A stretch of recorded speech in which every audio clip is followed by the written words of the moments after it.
Hey everybody, Shane Presley here, Rock Paper Podcast. Let me tell you about my friends at Naked Vine, located at 1624 Clarkson Road in Chesterfield, Missouri, serving up all your favorite wine, whiskey, and local craft beers.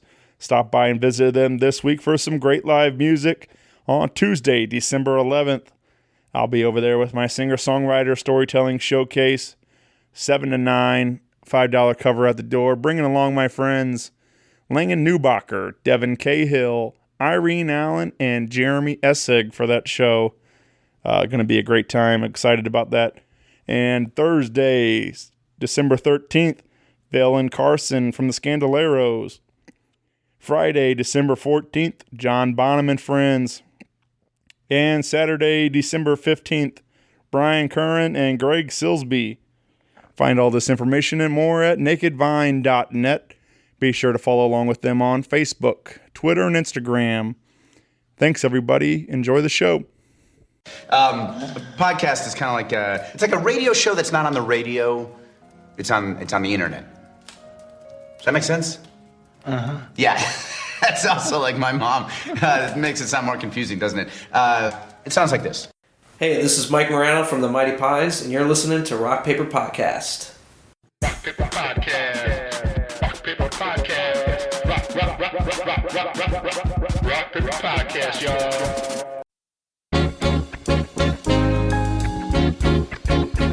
Hey. One-sided motion, baby's pulling me into the sun with you. Whoa. Pressing right on my back and parting me up right back to you. Whoa. And what I say is what I say when I waste my life away. All you do and all I breathe can't be this much more for me.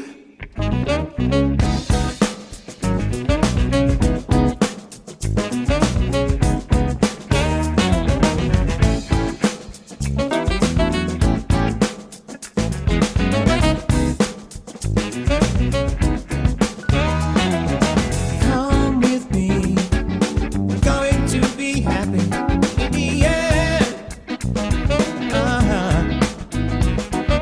Pass me a microphone, then we'll turn this thing around again,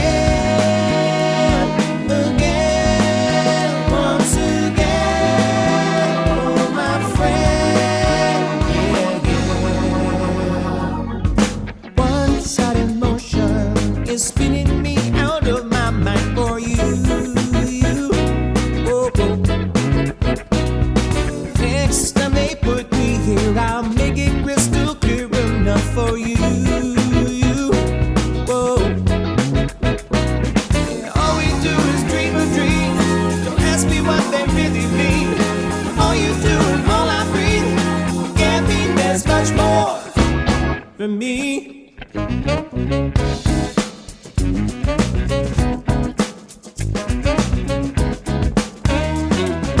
Come with me, show you the true meaning of a friend. Pretend God sent a microphone, now we turn this thing around again, once again. Oh, my friend, yeah. Fly me away and take me higher than the trees. Asking for a lesson, 'cause you want me. You find out for yourself just how this world is gonna be. This life is fine.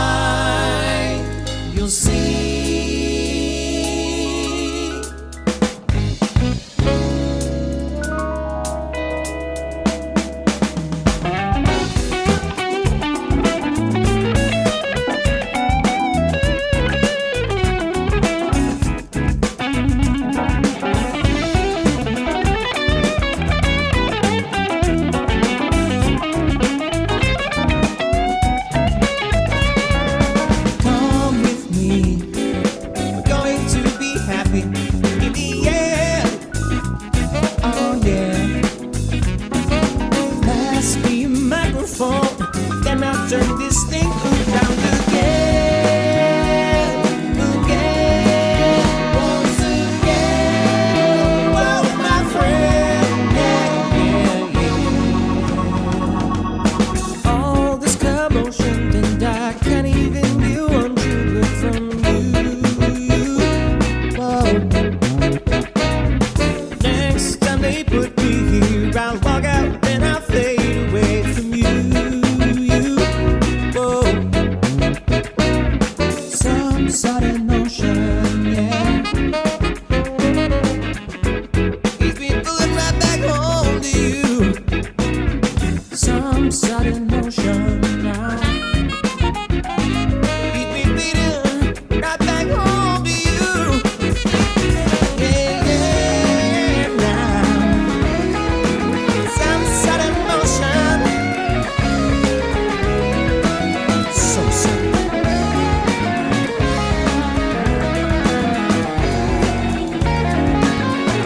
Keep me bleeding right back home to you.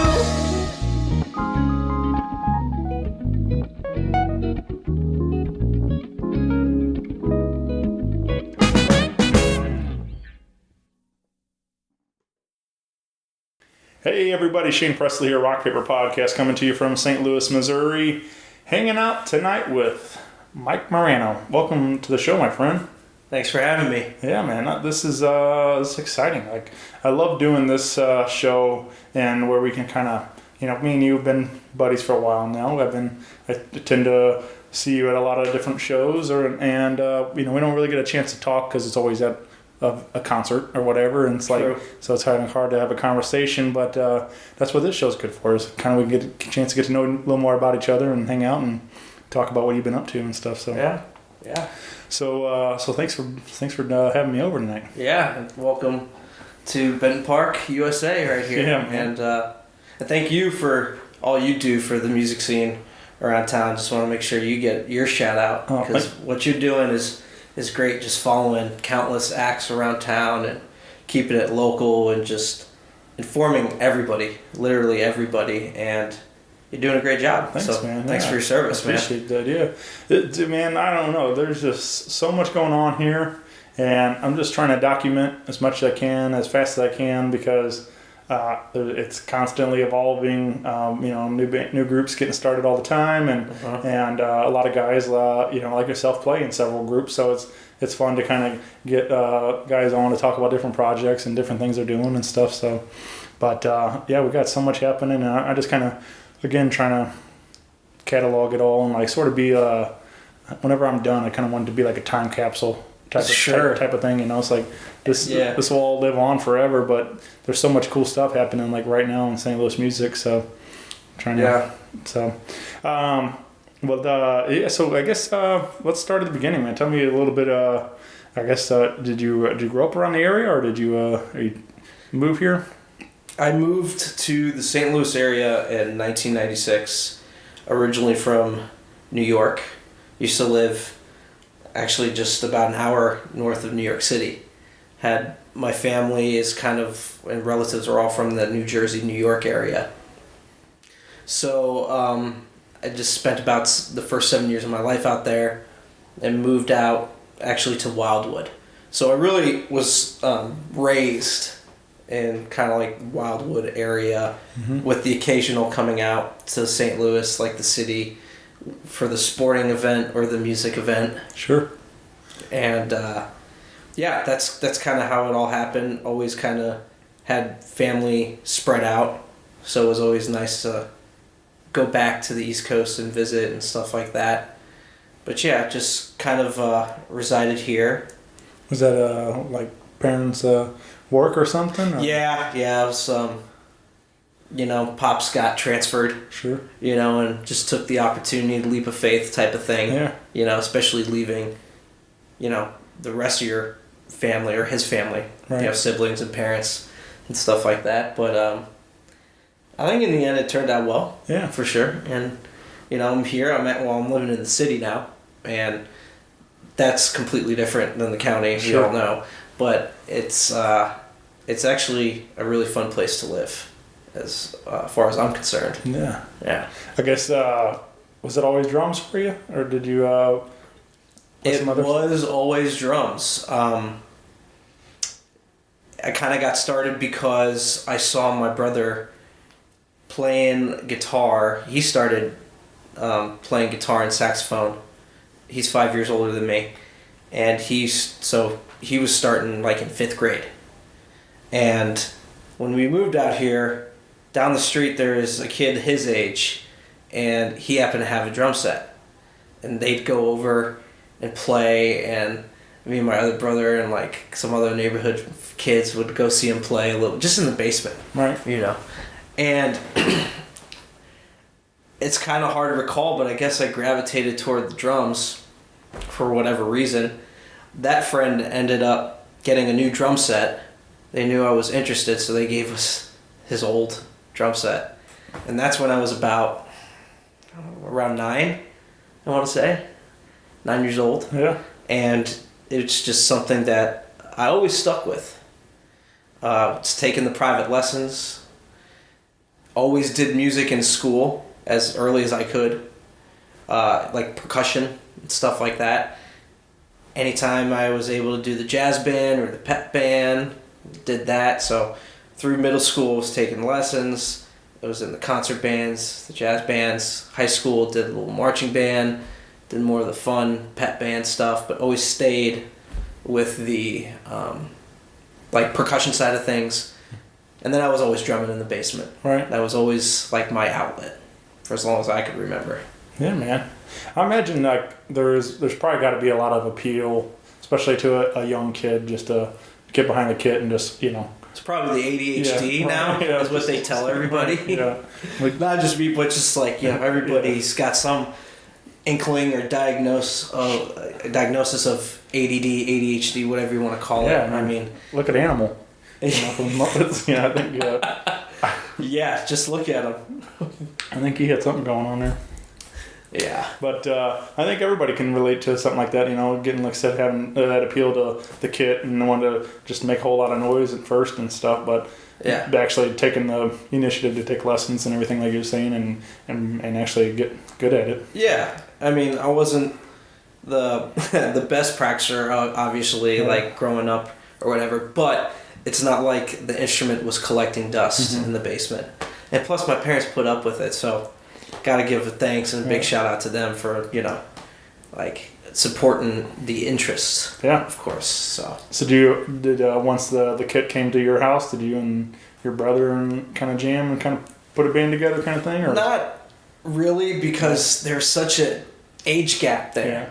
So I was always the younger leech, the annoying one, right? Like I would like sneak up and play his guitar. And sometimes I get caught and he'd get really pissed. Because, I was supposed to be touching his stuff or whatever. But I'm the youngest sibling and everything. So we never really kind of connected in that sense because it was just that age gap. It's hard. Right. It's that scene from Step Brothers and like... Why are you so sweaty? I was watching Cops. Yeah. Exactly. But he actually, as he left for college, he went to Belmont and then he went to New Orleans, and he's been living in New Orleans ever since 2003. And he plays with Trombone Shorty, and he's still with them. Man, I didn't know. So very cool. Even before he was in that, though, he was getting into the jazz realm and all that nice funky fusiony stuff mixed with the jazz. And he left the house, and I was coming up in middle school and high school, and so he introduced me to a lot of music. Now I think eventually when my path has taken me, I would have discovered that music eventually, right? I just got it at a nice younger age, which is really cool. And then my dad was always playing like Stax records and a lot of doo-wop bands, a lot of blues artists, a lot of Stevie Ray Vaughan, and KDHX was in my life at a very young age as well. So those two people, my brother and my dad, they were really responsible for like my listening diet and kind of seeing where I fit in, and from there, I just kind of went off on my own. Sure. Discovered new things. Yeah, man. I mean, I can totally relate. Like a lot of my childhood, you know, my dad was big on Southern rock and like his old country stuff, and I listened to like a lot of like Conway Twitty and different things, and like but a lot of like Allman Brothers and ZZ Top and Leonard Skinner and that kind of stuff. So I spent a lot of time listening to that music. So that was formed a lot of my early taste. But then after that, like, you know, it was fun to start discovering stuff on my own and you know, discovering a lot of music backwards, you know, like you realize how many people were influenced by this guy or whatever and stuff like that. So that was the fun part too, is kind of deep diving into more and more records and stuff. So yeah, I was fortunate enough to know that there was an importance to the history, the lineage of where music came from. Right. And that's ultimately like what led me to jazz. And I also knew that doing or playing jazz was also a challenge, and it would just make me an all-around better drummer. I still think it's some of the hardest music to play. And I wish I could play it a little bit more, you know. I definitely have that itch still. And anytime I get a chance to practice, I always kind of want to go back into that realm, you know. But yeah, it's like you said, there's a nice backbone. Sure. Yeah, man. Well, so I guess you do currently every now and then. I guess you guys don't have a ton of dates, but you're always working on different stuff behind the scenes and things. But with you kind of have two more jazzier projects you're part of right now with Transmatter Express and the People's Key. Both those with Matt Rowland, right? And is Ryan in both groups? Yeah, Ryan Marquez. Yeah. So People's Key, yeah, that's been a group since around 2013, and that came out of going to school, actually, at Webster, is where I went to college, and that actually did the music there, did like the jazz combos and stuff like that. And I met a lot of musicians there who I still keep in touch with today and play with. And that's kind of where the People's Key came out of, Ryan Marquez and Charlie Serpa. And Charlie Serpa's been a musician I've been playing with since like day one of Webster, you know. So, and he's just a fantastic musician. And yeah, we were all living in a house together at one point, 2012, 2013, somewhere around there. And we were just like jamming in the basement because we just all wanted to practice and get better. And the idea came from like playing a Green Day song just in a jazz style. It was Basket Case. Yeah. Like, all right, let's swing it. Let's do it about here, right? And like, wow, that kind of fits as like a bop tune. And then the band was born. So yeah, when I'm in town and I have the time, it's always fun to play with them. And this past July, we just released our first original music album. We've had a couple albums before where they're all just kind of covers, just in our own little jazz arrangements. But this is a full-length album of all original music. Yeah. And it's called Unlocked Doors, and that was released in July of this summer.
And completing the group is, yes, Matt Rowland. Yeah. Yeah, he's a ton of fun to watch on the guitar. He's a very talented guy. And, and Ryan on keys. That's really a great band. A lot of great players. Ryan has a great jazz vocabulary, and he can play the funk, the rock, the soul, all that stuff. Also, he can play bass with his left hand, which, I mean, that's just amazing, too. I mean, sometimes, like, playing with him, it's just like, I kind of get caught up and just like, man, he's really doing that, you know? I saw the Greyhounds one night. Yeah. And they were playing as a three-piece, and is Anthony or Anthony's the keys, right? I think so. And Andrew's guitar. I might have them backwards. I know they're both. Anyway, but he on the keys, and I'm like hearing this great bass lines, and I'm like, where's that coming from? And then I realized he's doing it all with his left hand and stuff. I'm like, and so that was like really impressive, like to see. I mean, that's the first time I'd seen somebody doing that, and knowing that Ryan can do that too, like it's really cool. But yeah, it was pretty wild. Like you're sitting here, you can hear it, but you're not seeing somebody up on a bass guitar or upright or whatever and stuff. Yeah. But yeah. I mean, both fantastic players, and then what else could be said about Matt Rowland that hasn't already been said? And the guy's a monster. Yeah. And one of the nicest dudes you'll meet too. Yeah. Super humble, and he's just always having a great time on stage. And that's also what makes it so fun to play with him. Because not only is he just super creative and in the moment, you can feel that he's having a great time. Sure. Like he could probably have an absolute horrible day, and he's got a gig that night, and he'll lay it all out there for you. Yeah. And it's been an honor to play a little bit in Transmatter Express. Those bands, Transmatter Express and People Ski, are kind of interchangeable with kind of the same members. But I've been lucky enough to record on a couple of singles that Matt has released this summer, or he's continuing to release them. But yeah, just been fortunate enough. He asked me to record a couple tracks. I was like, absolutely, that'd be great. Very cool. And then I guess nothing on the calendar right now with either of those groups. Not right now with those groups, and I think that's just because as well. It's like everybody in those bands has about 2 or 3 other bands that might be picking up a little bit of steam and stuff like that. So it's kind of hard to it's hard enough when one person is gone a lot, right? Yeah.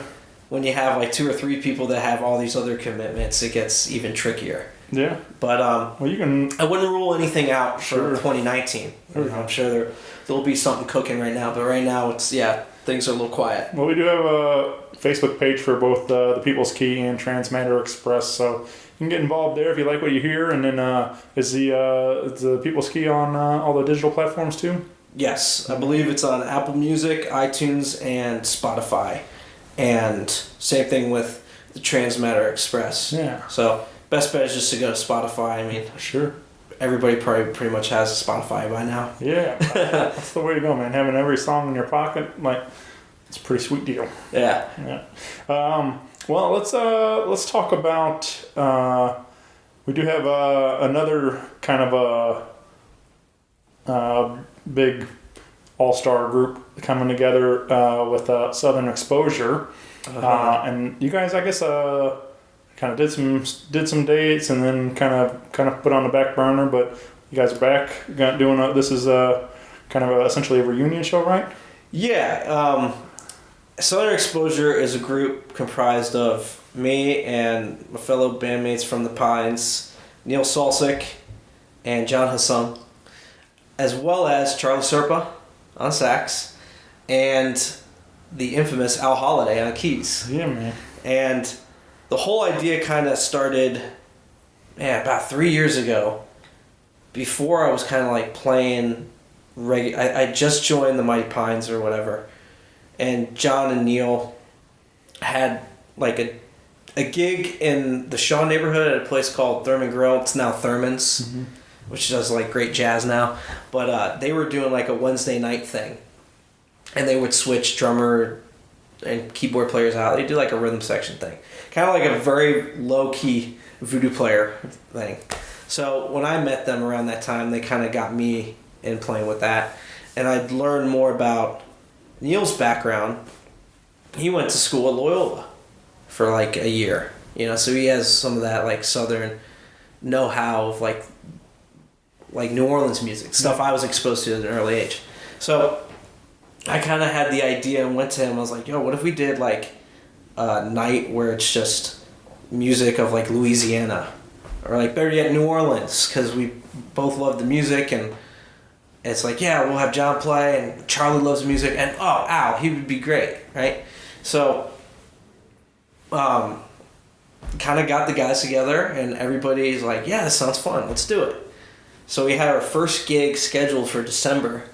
Might have been 3 years ago this month, actually. But and you know, made the Facebook event and whatever, and before the first gig even happened, I was already getting inquiries about playing like Mardi Gras things, and what was going to be a one-off show. I didn't plan on doing this again. I was like, all right, we'll do this, and it'll be fun. It'll be great. And so I started getting asked about, you know, Mardi Gras gigs, and I was like, oh, I think there's something a little more here. Yeah. So it kind of became a seasonal band, if you will. I guess 2016 was when we played like around the calendar. And we did like a Mardi Gras, and then we did like a springtime gig and a summertime gig, and then like we play like 4 or 5 times a year. And yeah, that's kind of how it all. That was the creation of it, and basically all of our original projects started getting more steam, and we all kind of knew that, like, well, got to push the original music. You know, Al was doing his thing, right? We were doing our thing. And that totally makes sense. There wasn't any hard feelings, like, you know, just like, all right, we'll do it here, and there was no set date to pick it back up. I knew we wanted to do it again. I wanted to do it again. I knew Neil wanted to do it again. And yeah, so I think Neil was just like, man, I miss it. And I was like, well, yeah, let's do it again. And he's like, yeah, I'll ask around. Let's see. Yeah. And so we're doing it again, and it'll be our first time playing since, I think, like, Mardi Gras or, like, spring of 2017. Right. So, yeah, it is kind of like a reunion. But that is happening at the Broadway Oyster Bar on December 22nd, I believe. I got 23rd. I think I told you the wrong date. Did you? Yeah, it's Saturday the 22nd. 22nd. There we go. Yeah, that's going to be, I mean, and it's perfect at Oyster Bar, obviously, with that New Orleans theme and everything. It fits in very well with everything there, and the food and the vibe and everything. So yeah, it's perfect for that. And it's just, I think I'd seen you guys, maybe it was at Mardi Gras or whatever. I've definitely seen Southern Exposure there, and it's just a party, man. So yeah, if you don't have plans for the 22nd, definitely make your way to Broadway Oyster Bar that night and come dance or some of your favorite New Orleans tunes. Mm-hmm. Yeah, and it's fun too. Like you guys, I mean, it's just like hit after hit. You know, it's like it's just all the kinds of good stuff in there. Yeah, like to dig deep too. Gotta get the deep, like Dr. John cuts. Yeah. And also like the Alan Toussaint. Sure. You know, or the Lee Dorsey, stuff like that. So it's cool. It's like, you know, it kind of caters to a bunch of like a large demographic. Right. That's the cool thing. It's like I see a lot of people from all different like backgrounds, or like people like who go to like all the New Orleans shows, like all the New Orleans bands that come up to Oyster Bar or just come and they hang out at those shows. They'll be at this one, which is cool. You know, it's just fun doing, you know, having some time to do some music that you grew up loving. Oh yeah, definitely, man. Let's talk about, you're also involved, and I believe this is where we first met. I think we first met on a Voodoo player's gig at Oyster Bar. Because the Pines were sitting in on a lot of those for quite a while. There was a good stretch where you guys were almost the house band down there a lot. It's like which was a lot of fun. I mean, like I got to know Neil and John and yourself very well, but I'm pretty sure that's where we met. Again, it's kind of hard to tell which one of those gigs it was, but but you guys did a lot of shows with Sean, and then you're also sitting in on the Voodoo Prince show coming up on December 26th over at Broadway Oyster Bar on Wednesday night. Which this will be you say this is third time that you've done the Prince show with him? Yes. Two at Bootleg and two at Bootleg, and then this will be the first time that it's at the Oyster Bar, or not at the Bootleg, basically. Yeah. Yeah, man, that's and you were saying like a big 10-piece band or something crazy. Oh yeah. With horns and background singers and all kinds of stuff. So we got a big old band going, and it's gonna be another great night down at Oyster Bar. All your favorite Prince tunes, 2 sets, probably 30 songs or something. Yeah. Something like that. Easily, at least for this show. Yeah. Yeah, easily 30. Yeah, that's. I would assume. It always feels like 30. Yeah. Sometimes it's like 25, or sometimes when you're only playing like 23 songs, it feels like 30 songs. Right. But it may not be quite 30, but Sure. it's definitely a jam-packed night, and there's definitely some tunes that we like to go to Voodoo Land on. It's just nice. Is that the technical terminology? I think that's the technical terminology at this rate, man, just, when the mood hits you, it's time to stretch, and you got a big band, so you got a lot of opportunity for solos. Yeah. What's that like for you playing with a guy like Sean? Like, I'm amazed at what he does with that show every week, and just as a band leader and everything, the work that they put into that show every week, and it's pretty remarkable. Yeah, I mean, coming up at the end of this month, that was my first Voodoo gig 3 years ago. It was like late December. I think it was like Bob Dylan, and then I've been fortunate enough to be on, I think, 8 or 9 different Voodoo artist shows, and yeah, man, it's a locomotive, and Sean is the engineer, he's the captain, and yeah, it's a lot of fun playing with them. We just did the John Hartford night, which was great, and it's I had that all long summer day stuck in my head like all the next day, just sitting there humming along with it, and on a long hot summer day. Mm-hmm. But yeah, great time. Yeah, it's a lot of fun playing in that band just because of the energy that it brings. Just did the last waltz, and that was something where we had done the band at Oyster Bar before, and then when the 40th anniversary came for the last waltz a couple years ago, we did it in Columbia at the Blue Note for the first time, and then we realized, oh man, we got to do a St. Louis one.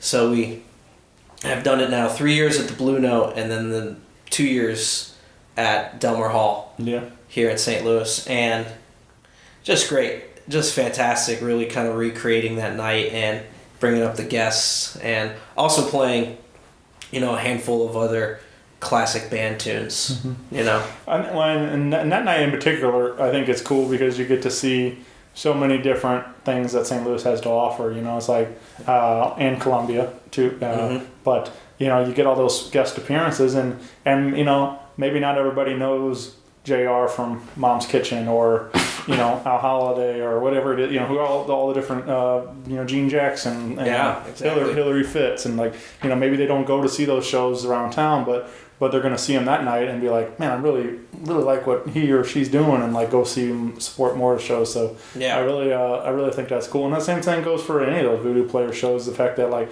I got introduced to you guys and discovered the Pines through that, and getting to discover all your guys' original music along with all the great cover stuff you're doing with Sean and things too. So It's really a great networking tool for sure. I mean, get the bringing the community, the whole city together on those nights and stuff. So Exactly. it's really, Couldn't agree more. Yeah, man, it's really a great thing that we got happening down there. Yeah. So, but yeah, so come on out.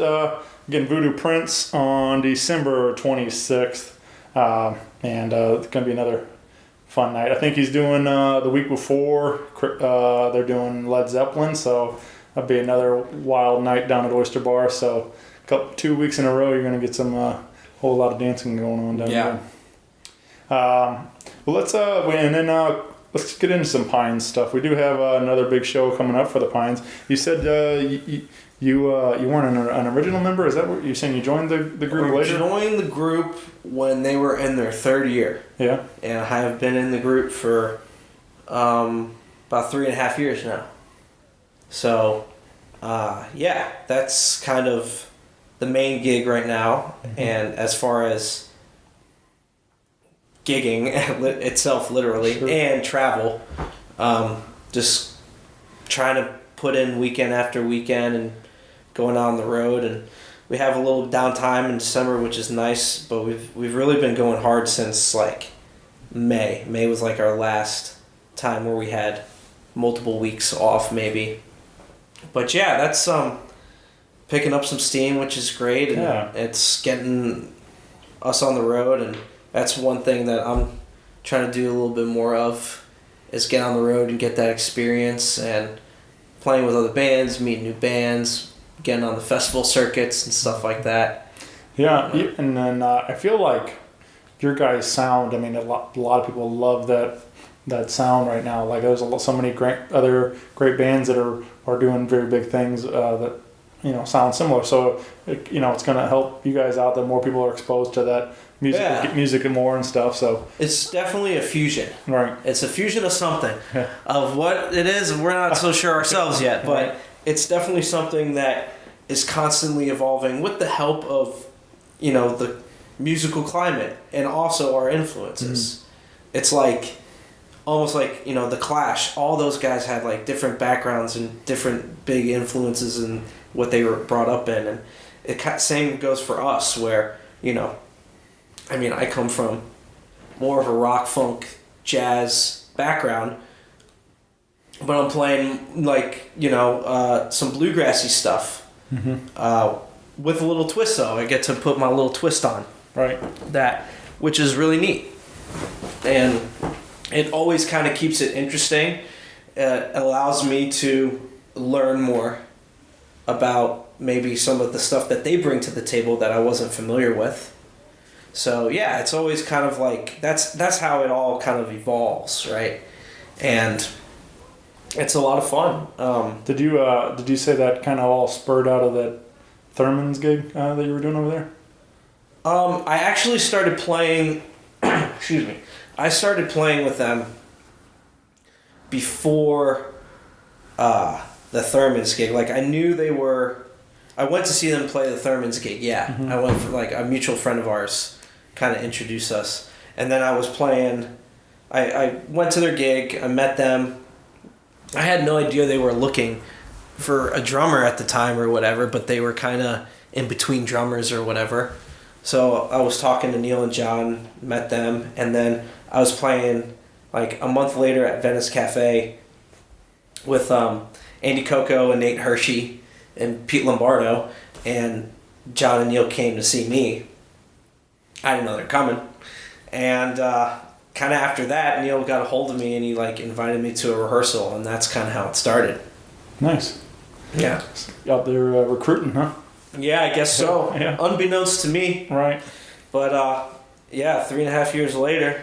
Yeah, man. I'm still here. I mean, that's like, I don't know what you dreamed about as a kid, but for me, I just like, that seems to be like the dream, getting out there. Your original music is taking you around the world to see all kinds of cool things and stuff, and yeah, it's pretty awesome. As a kid, I had no idea or intention of really thinking that music would do these things for me. All I knew is that I was going to play and keep on playing.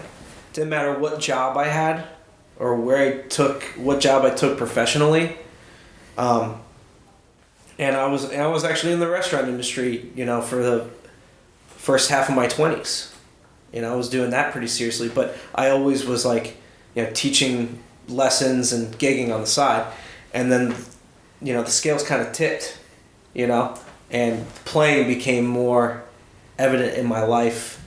And, at 20-something, 26, 27, around that age, I was like, oh man, I think I could really do this if I just like do it, right? If I just go out there and just give it everything I got or whatever, and just take that leap of faith and whatever. And so I've been kind of doing that, and as I've gotten older, I've figured out more of goals and things I've wanted. I feel like when you're in your 20s, early 20s, you're still a kid. Oh, yeah. Right. And people who are in their 40s still don't know what they want to do, right? Mm-hmm. So I feel like that was kind of me. And it was getting the opportunity to play with more people around town and breaking through in the scene, which is what I wanted to do in college. I would go see a lot of local musicians, whether it was like Funky Butt or The Feed or Dogtown All-Stars, all those guys. Like Willie Aikens when he was playing jazz at Spruil's and stuff like that. I wanted to like break into a scene like that, and eventually I got there, which is great. So tying that into now being in a group that goes on the road, it really is eye-opening and definitely it's worth the while, in my opinion. Yeah, man. At least for me. Very cool. Yeah. Well, we like I said, we do have a big show coming up for Mighty Pines on New Year's Eve, December 31st, over at the Ready Room in St. Louis, Missouri. And you're bringing along our friends Hillary Fitz Band. Mm-hmm. And this is your 90s freakout night. Yes. So. It's originally our Halloween show. This year we decided to move it to New Year's Eve, just to change it up a little bit. Plus, we haven't played a home New Year's Eve show in like 2 or 3 years. Usually, we've done it in the past with Aaron Cam at 2720. But yeah, we're continuing our Halloween tradition on New Year's Eve this year with a full 90s set, possibly 2. Might even be 2 this year. I gotta have to check my notes. Yeah. Yes, and with our fabulous friends, Hillary Fitz Band. Also a fantastic group. They are doing an 80s set. So you got 80s and 90s. Might even have some 2000s on the house music for the, intermission. Get everything. The set break music. But yeah, come on out to that. It's going to be great. Costumes highly, highly encouraged as well. Your best 80s or 90s? Best 80s or 90s. Yeah. Because we're covering both decades. All right. Yeah. That old Drew Lance wrote in from Hillary Fitz Band. He wrote in, ask him if he's ready to get some glitter on those beautiful drums, because your boy, it's going full 80s on New Year's when Hillary Fitz opens up. For the did he, huh? Yeah, so that's what he has to say. If he's going to help me clean it up, I'm great. Yeah. Yeah. I guess he's going full out glitter on that night. So, which seems appropriate for the 80s. But yeah, man, I think I do. I've seen that 90s show at Oyster Bar. I guess maybe a year ago, whatever it was. I was working down there that night, and it was packed house, and it's another one of those sing along nights. All the hits and stuff, and it's a really good time. And I guess. If anybody wants a little sneak peek at some of that, what do you guys do? There is I did notice there's a cover of Fly on your guys' live album that you just released, which gets you a little warmed up for some of that 90s Pine style. A little appetizer. Yeah. For what the night has to offer. Which is one of my favorite tunes from that era. And like I remember picking up that Floyd record because of Fly, mm-hmm. and but really enjoying the rest of it too, because the rest of it's real heavy. Yeah, and that was the kind of. Who knew Sugar Ray would become what it became? Sure.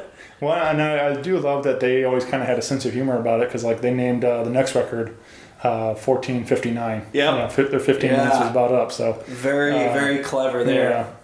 Yeah. But Mark, I listen to a lot of 90s on 9 on the satellite, Sirius Satellite, and Mark does a show on there, and actually he always says tweet at him and stuff. So I did one day, and he actually wrote back. So it was pretty neat to kind of have that. It's not much, just Twitter, but it's neat to have that interaction with somebody that I grew up watching and stuff, and have him say thanks and stuff. So Totally. so I was thinking maybe we should send him this your guys' version of Fly and see what he has to say about it. He'll probably laugh. Well, I say that just because, he's probably like, oh, another one of these bands just covering my stuff. Right. Yeah, where's my check? Yeah, right.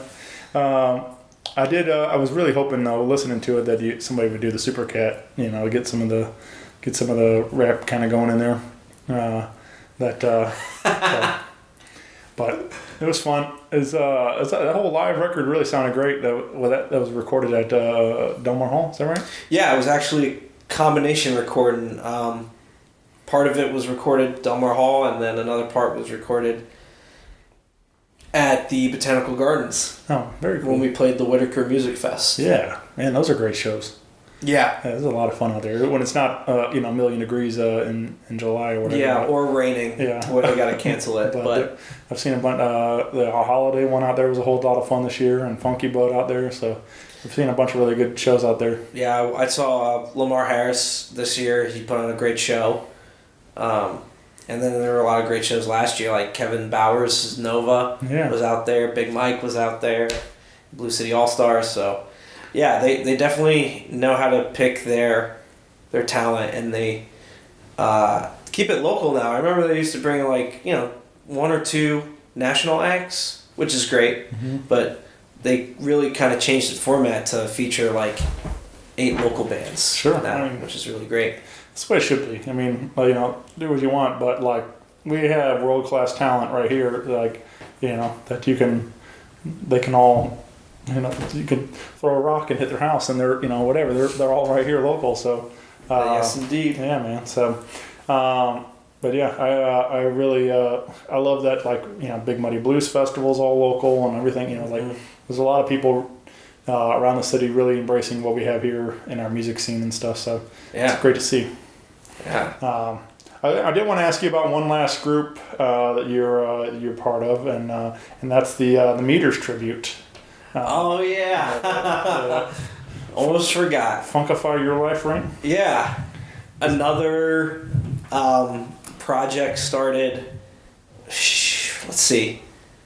Everything seems to come to be conceived in December. Yeah. With me, it seems like that was something that started 2 years ago, 2 Decembers ago. So that'd be 2016. I started playing with Big Mike Aguirre and the Blue City All-Stars on the Sunday at Beale when Kevin Bowers couldn't do it.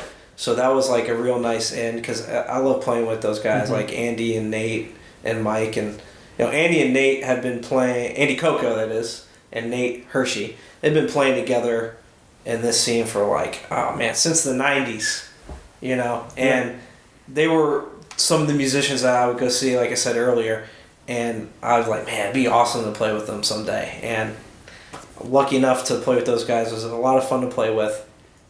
I can easily say that the Meters is probably, I hate picking favorites, but yeah, they're definitely one of the favorites. Sure. And one of the biggest influences of my life and my playing, really getting into them at an early age.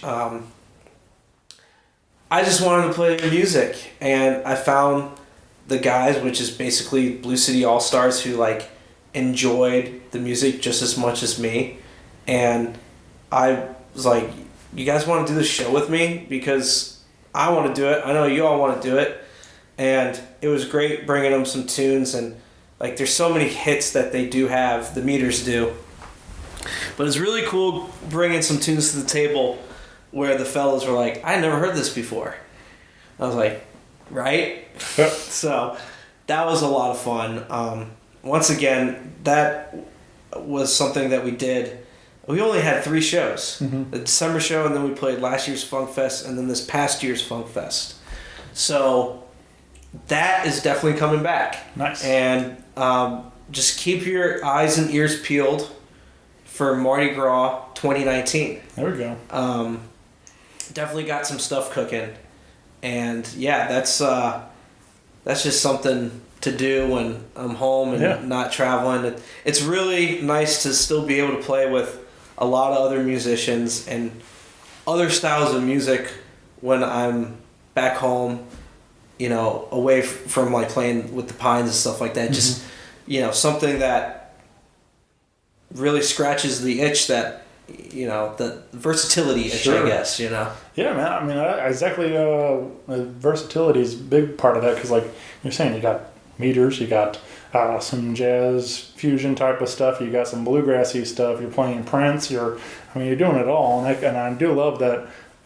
You know, about you and about a lot of these guys that like they're not just kind of stuck in one lane. They play a lot of different styles and gigs and it's just ton of fun to watch, man. I've been real thankful to become great friends with all you guys and watching you guys play these shows and thank you. Yeah, man. Thank you. And it's cool to like see that other musicians do it too, whether, you know, they're on the road and they come back home, they have some time off, they're going to be gigging too. Like the bar gig for a musician or like the small club gig, that's never going to go away. Right. And that, which is great because you might be on, you know, playing in a band that's playing big stages and theaters and stuff like that, and you kind of lose that intimacy. I mean, there's still a great energy there, don't get me wrong. But say you come home and you're like playing at a club like the Oyster Bar where they're like right on top of you. Yeah. And there's no substitute for that. And even like the biggest touring musicians of today are still doing that and will continue to do that. Yeah. So it's once I realized that, I was like, oh man, that's totally fine with me, you know? Yeah, I know. I can't tell you how many times I've gone to, you know, great shows at the pageant, and then like later on had a lot more fun with like Sean Canan or somebody at Oyster Bar afterwards, just because of that energy that's created in that small room like that. So like it's just a lot more, you know, dance party for sure. You know, everybody gets grooving and having a good time, and totally. You know, it doesn't always happen at those bigger theater shows or bigger stages and things that, you know, again they're great, but there's just a certain energy that's created inside that small club show. Yeah, absolutely. So yeah, man, but that's never going to go away. I was gonna say you mentioned talking about Andy and Nathan and stuff and Kevin and stuff, but I haven't I heard the name, but first time I got to see him was Funk Fest with that their group Fuck Monster over there. Oh yeah, that's that is Kevin on drums. Yeah. Nate on keys, Dave Grelly on keys and synths, and Teddy Pressburg on guitar, who I believe now lives in Portland. I never really I met Teddy for the first time this Funk Fest. Yeah. You know, he kind of moved out before I was like playing in the scene around here. Right. So, but yeah, that was another... I guess he was another juggernaut, you know, around St. Louis. I guess that was their first gig in like 6 years or something like that, or something along those lines. I think they only played at Funk Fest, and that was like their first Funk Fest gig in like 5 years or something like that. But sounds about right. It blew my mind, man. That was a ton of fun, and but it's cool to see that some of those groups that only, you know, maybe one-offs for Funk Fest or whatever it is. So I'm excited that. We might be getting another Funkify Your Life show coming up soon. So be a good time, man. There'll be more room on the table for that, and you know, as far as you know, we're all interested in it, and people want to hear it, and people want to play it. You know, same thing for like you know, Southern Exposure and all that other stuff. You know. Yeah, man. Yeah. Well, again, you can find all this information. There's a Southern Exposure page. There's, like I said, Mighty Pines and all the bands we mentioned, Transmatter Express and the People's Key. Get involved online with all these projects. Again, a lot of this music's available digitally wherever you're getting music at today. And so get out and come see a show. And but yeah, I can't thank you enough, Mike. This has been awesome getting to hang out and chat and getting to share some of these stories, man. Right on. Thanks for having me once again. Yeah, man. I will definitely be seeing you soon down at Oyster Bar at these upcoming shows, man. So it's gonna be a good night. Look forward to it. All right, buddy. I'll see you soon. All right, take care. Bye, everybody.